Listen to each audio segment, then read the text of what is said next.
without knowing too much about their camp, afterwards Conor said, I just didn't use my energy efficiently. You saw that crazy crescent kick, that capoeira was amazing. And if that works, wow, connects, hits the jaw, absolute hero.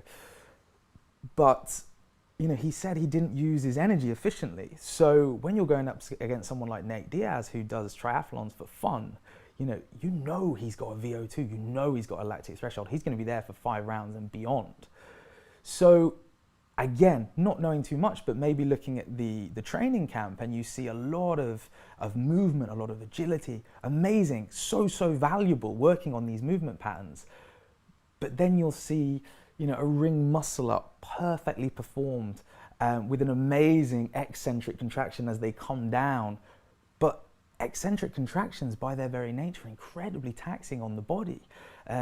Dorian Yates talks about when sort of looking to build muscle, emphasize the eccentric contraction when actually, so eccentric when it's in, the muscle is in tension but it's lengthening. So on a bicep curl, so many people will do that and then they'll just drop the weight. But no, actually slowly lowering the weight, you get so much more hypertrophy, strength adaptations in the muscle, but it's incredibly taxing. Right.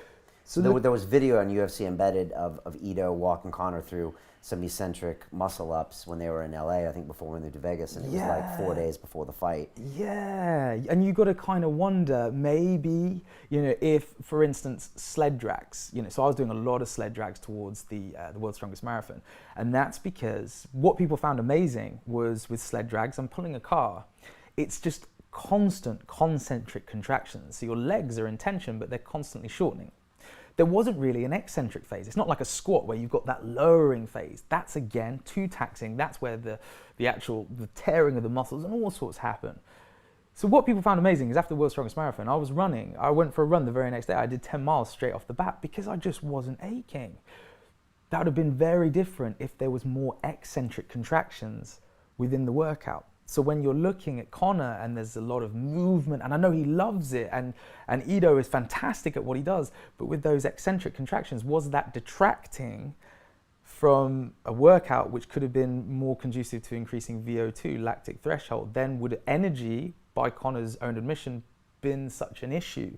If it was not necessarily more intelligently done, but if you looked at the bigger picture and said, look, I always use the example, it's imagine you have, so there's 24 hours in a day, and imagine that's your bank, okay? And you've got 24 gold pieces representing each hour. How you then spend them is so important. You need to spend those gold pieces efficiently. Now, for Dorian Yates, building muscle, he did it better than anybody else, because he sits there and says, okay, when I'm sleeping, I'm repairing, I'm regrowing, growth hormone spikes, neurotransmitters are replenished, all these things. So you go, okay, that sounds pretty good. Shall I spend 24 gold pieces and 24 hours sleeping? Well, that would be nice, but you also need some stimulation. Okay, you actually have to stimulate the muscle to grow. Okay, cool. So maybe 10 hours, 10 gold pieces sleeping, and then over here I'm gonna spend an hour, 2 hours, maybe an hour stimulating muscle growth, and then another hour separately, hours separated, and then I'll do some cardio for fat loss. So I'm manipulating my body composition. But then looking at somebody like Conor McGregor, he's got his 24 gold pieces, and it's incredibly complex because he needs to become this ultimate fighting machine. I don't know, but were too many gold pieces spent on movement? When in reality, fighting someone like Nate Diaz, it could have been better spent on work capacity, one of the most underappreciated components of strength and conditioning, VO2, lactic threshold, maybe a bit of strength. I don't know the answer as such, but it would be amazing to have that discussion, just throw around the idea, looking at a fighter and looking at the bigger picture, and then again, if work capacity is an issue, address it, recovery days, Wim Hof method, various things you can start doing. But, I don't know. Yeah. If that crescent kick came off.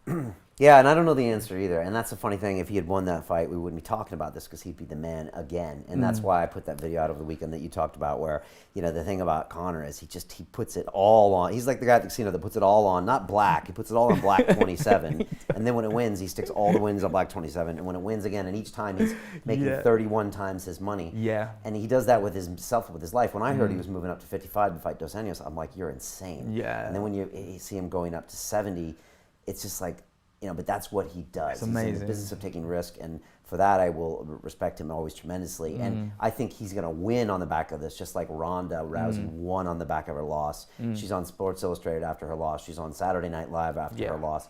I think Connor's going to come back even stronger. But these are good questions to ask. And I'm glad you're posting them. With those gold pieces, as an MMA fighter, it's tricky because you got to learn wrestling, you have to learn jiu-jitsu, you have to learn boxing and striking, and then you have to have strength, recover, diet, and you really run out of gold pieces. Some say more than, say, a sport of boxing. I'm sure that has its own gold piece set, but you have all these things for your mind, gold pieces, and your body. And it's constant juggling effort, let alone when you're trying to prepare for a fight with 11 days notice. So then you go back to, well, how much can he do for Nate? Even Nate said he didn't have time to spar, and I don't even think he had time to do a lot of conditioning work. In 11 days, I don't know what you can get done except maybe hurt yourself more. You know, so then it just becomes a mental thing. Oh, massive. Well, with 11 days, movement is relevant. So looking at biomechanics, absolutely. But, 11 days, your VO2 is what it is, your lactic threshold, your strength, all of those are pretty much set. So then start looking at movement. I think Kavanagh says, upgrade the software without affecting the hardware. And I love that saying.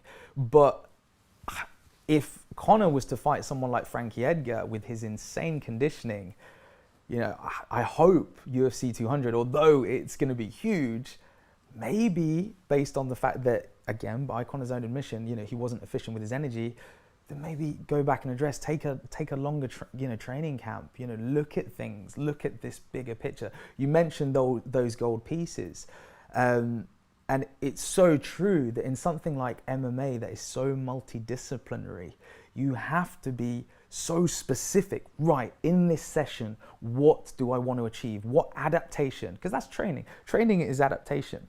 To watch the rest of this fascinating interview, click on the link below and go to LondonRealAcademy.com. There you can sign in with your social media, log in and watch the rest of the episode for free, along with all of our episodes on London Real, my webinars, and all of our premium content, all located over at LondonRealAcademy.com. So click on the link below, you'll be directed there and you can watch the rest of this fascinating interview, and I'll see you there.